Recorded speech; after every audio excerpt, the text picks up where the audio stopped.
AI Reputation Tree.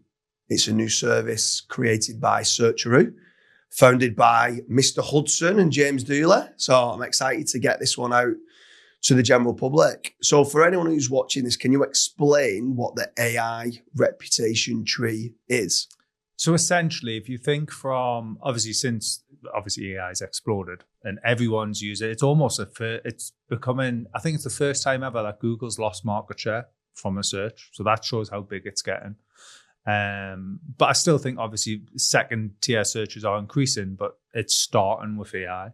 So essentially what the AI reputation tree is it's like a project we built where the customer comes to us and we look at how the AI, the consensus of the AI, is it positive, is it negative?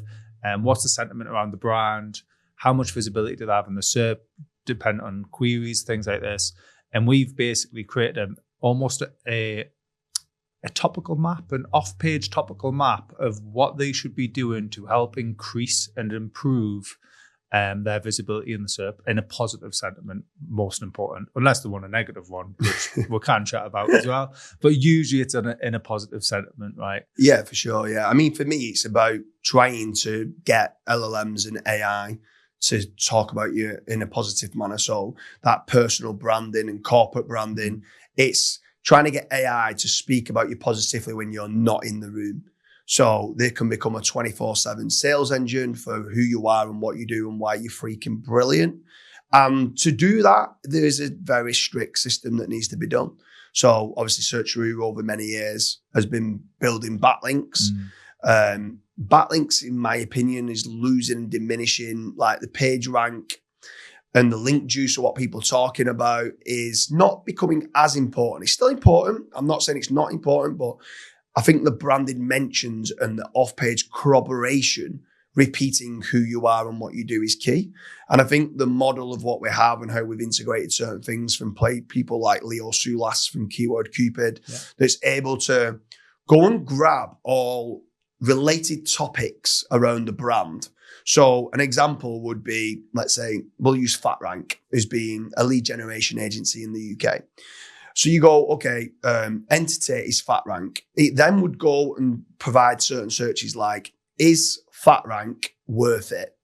And then from that, then it will extrapolate all the synthetic queries from Query Fano and look at all synthetic queries that ChatGPT or Gemini is bringing back, and also bring back cosine similarity terms to it. Yeah. Because everyone searches in slightly different ways. So we go and grab all them terms, we load it into an off-page topical map. We then go and do a different search, which the different search then could be FatRank reviews. And then we go and extrapolate all them synthetic queries. Now there is duplicate and it removes all duplicates of what might show up. Then it's going to come back with other ones like, is FatRank a scam?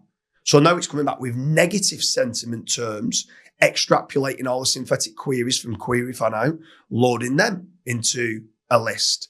And we keep rinsing and repeating every possible different search that someone could be doing with regards to the brand and the service of what you offer. And normally it comes back with approximately 250 different search queries.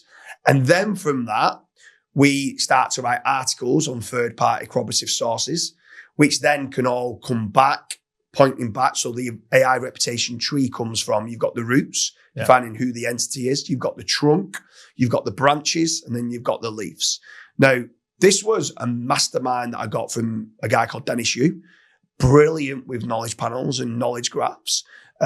Built so many businesses over in the US, a brilliant guy all around, great marketer.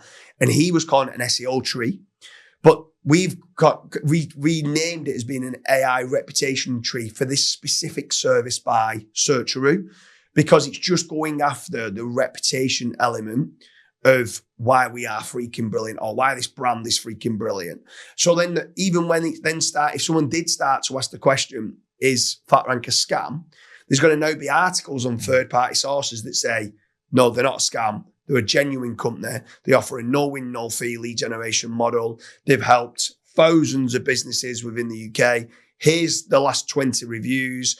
They've won multiple awards. and they're repeating why you are so good. And also what you're just doing is re-emphasizing the brilliant testimonials, the brilliant reviews, all the awards, all the different case studies, and we're trying to grab all of that and give that microphone to someone to say, now go and shout and scream for why you are brilliant. And then that's what AI is doing. And AI there is answering all possible questions about the brand. And like you said, a lot of people now are starting with a search with AI. I know I'm guilty of that as well. I often just open ChatGPT, mainly because I sometimes just want to talk to it and just like tell it something, and it will go and do the search for us. It'll tell us what I'm trying to search for. It's now become your companion. It's my therapy coach. It's everything. Tells us I'm perfect. But with regards to it, like, are you using like ChatGPT or Claude or Perplexity? Claude primarily. Claude. I also enjoy Perplexity, obviously, because that has the, all of them, access to all of them, but obviously on lower limits. But definitely use Claude as pretty much my... Put this way, Charlotte said she's going to change her name to Claude because it gets more attention than she does. But like I probably still use for search ChatGPT. Right. For latest news, I use Grok. Yeah. I think Grok's quite good for pulling in Twitter and stuff feeds. Like that, and like quick news articles of what's going on. But it pulls the AI reputation trees, pulling from the synthetic queries from all of these, and it's also delivering additional ones because like. Sometimes the ChatGPT query format might only be 2 synthetic queries nowadays. It used to be a lot more, but they seem to not do it as much now.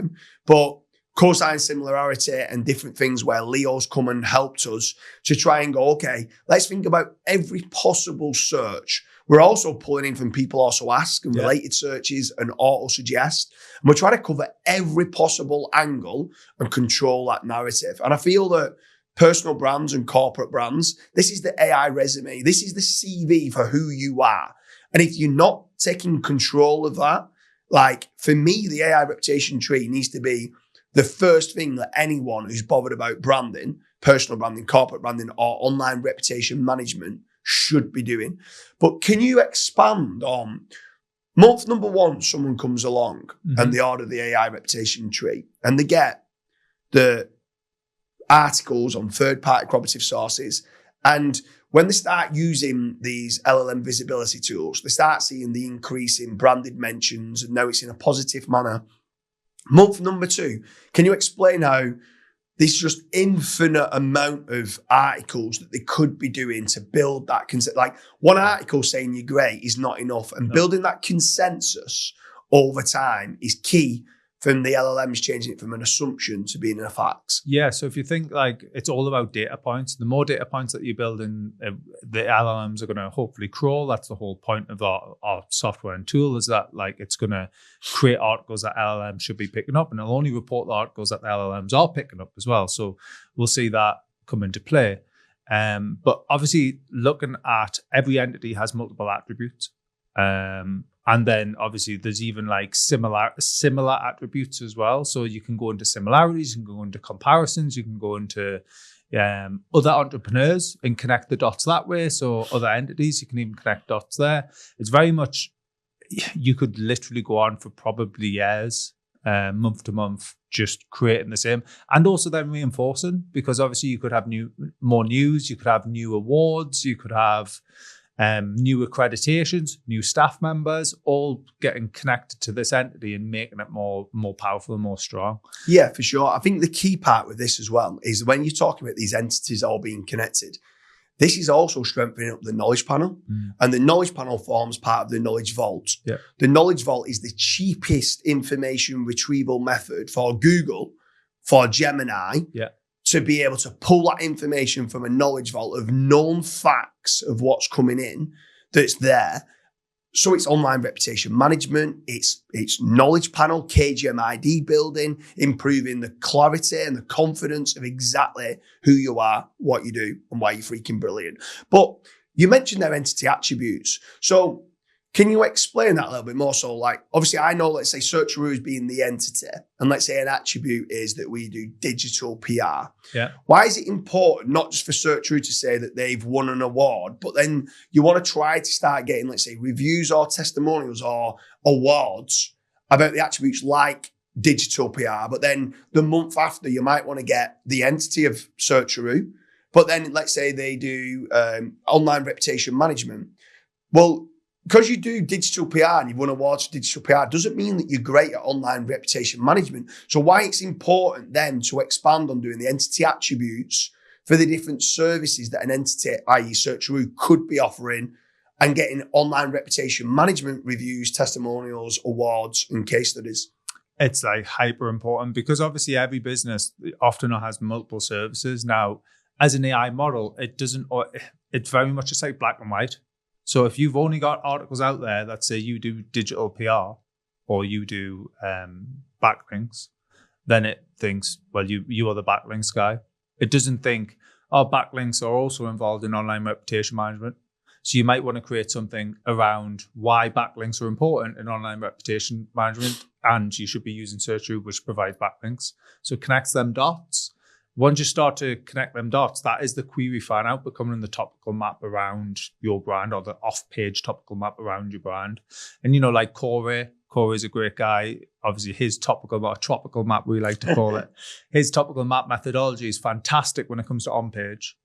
But we very much always have discussions methodology should also be applied to the off-page. Yeah, which everyone overlooks. Yeah, I think the on-page is brilliant, and I think what you just repeated there, like, I could say I'm the best lead generation agency in the UK, right? But then you then could become a set up a lead generation agency. Guess what you're going to say?